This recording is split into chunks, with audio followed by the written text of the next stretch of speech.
Isang light and sound presentation ang mapapanood sa Rizal Park ngayong araw. May news to go si Mark Salazar live. Mark!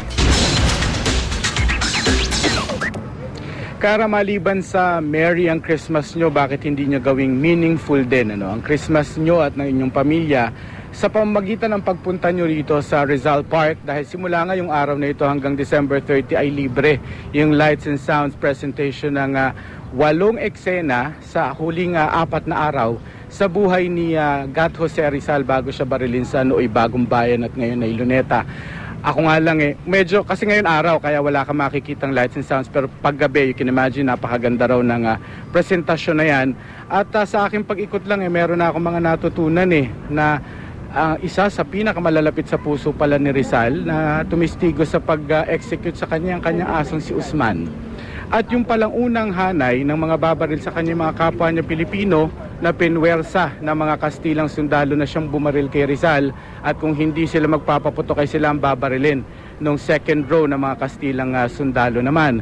At maliban dyan, 3 lang pala yung may bala doon sa 8 nakahanay na mga kawal na babaril sa kanya.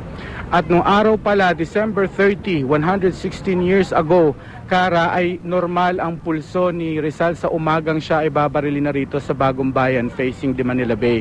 So ngayon pa lang, marami na tayong mga nakikita, karamihan sa kanilang mga balikbayan, dala-dala yung kanilang mga apo, anak na karamihan ay lumaki na sa Amerika para i-introduce sa kanila kung sino ang national hero ng Pilipinas, si Gat Jose Rizal, at ang kabayanihan na kanyang ipinakita sa sambayan ng Pilipino. So sa itong management ng Luneta Park ay inaanyayahan po yung lahat na magpunta rito from December 28 to 30. 7 p.m. ang showing ng Tagalog version at 8 p.m. naman ang English version ng palabas. Although ito ay whole year round na mapapanood, pero yung free lang po ay mula ngayong araw hanggang sa Linggo. Kara.